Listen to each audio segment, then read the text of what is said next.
Good morning, Jason Baker here with Rise Real Estate. This morning at our Power Up with my team, I've been reading this book called The Psychology of Money.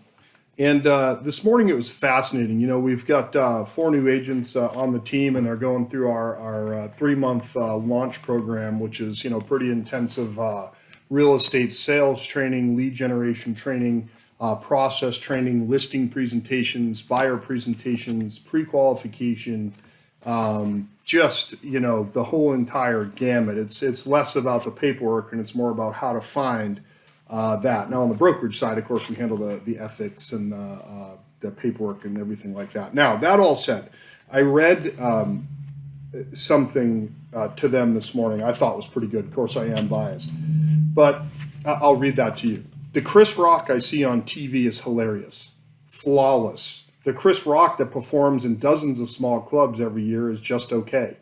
That's by design. No comedic genius is smart enough to preemptively know what jokes will land well. They might think one will work great, and it falls flat on its face. Every big comedian tests their material in small clubs before using it in big venues.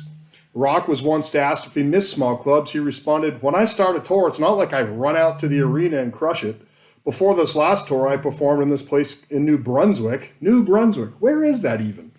Is that in Canada? Okay, anyway, called The Stress Factory. What a great name for for a comedian to go do stand-up comedy. It's called The Stress Factory, right? I did about 40 or 50 shows getting ready for his big tour, i.e. practice, role play, scripting, right? One newspaper profiled these small club sessions that describe Rock thumbing through pages of notes and fumbling with material. "I'm going to have to cut some of these jokes," he jokingly told the audience mid-skit. "The good jokes I see on Netflix are the tales that stuck out of a universe of 100 attempts and failures."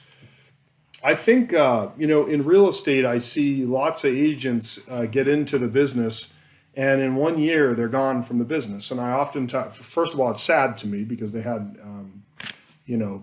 visions of doing well, and of course, they got into it to improve their life and everything else, and then they're gone just as fast as they started. And yeah, you can go back to that stat that NAR puts out. I believe it's them that puts it out, that says after 4 or 5 years, 87% of the agents who are here today are gone tomorrow. And you often wonder why.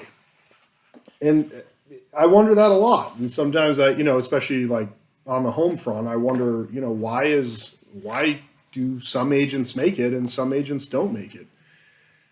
And it's not, I don't think, who you know. I think a lot of people only call the people whom they know sometimes, or they really call them, the reason why they start good and then, tail off or peter out is because at first they're really working the system and then they stop working the system, whatever system they start with. The better the system, it doesn't matter how good the system is if nobody works the system, right? So, but I think the enthusiasm at the beginning, and then they realize what real estate actually is, and then there's really no system other than the initial sheer effort, right, willpower. And then over time, the systems erode, and then over time, the effort erodes, and then over time, the mindset erodes, and then it's over, right? So, I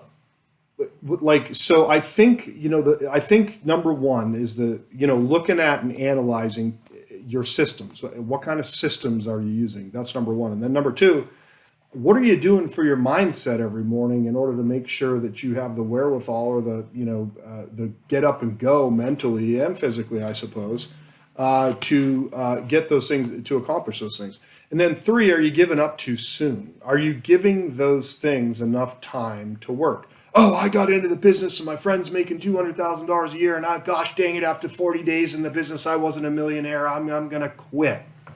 Well, you know how many miners got to within a foot or two of the mother lode and ended up selling their claim because they just simply ran out of money or ran out of time or ran out of willpower. They just gave up too soon.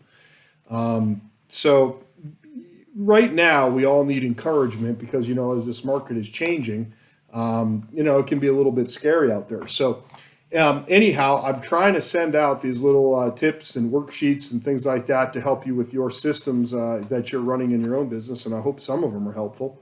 Like I say, you can always just delete the email if it sucks, right? So, but anyway, the point of this message is to just stick with it. Okay. I am offering 15-minute. I'm not a coach. I do not get paid to coach people. I am not selling anything. But if you would like to spend 15 or 20 minutes one day, you know, asking any questions that you want about the sales process, okay, and maybe how, you know, one or two tweaks could help your business. And this is not recruiting for any brokers out there thinking I'm recruiting your agents. 90% of these emails go to people outside of where I operate. So the fact of the matter is that if I could ever help you, just please say the word. That's just how I run my life, and I think it's one of the reasons why we do okay in this business is because we share constantly. So anyway, if there's anything I can share with you, please let me know. And if you ever want to share anything, I like food the most. Okay. You have a wonderful day. Please let me know how I can help, and you have a great week. Today is Monday. It's about 10:45, and I'm going to try to get this out to you right now. Bye-bye. Monday the 26th.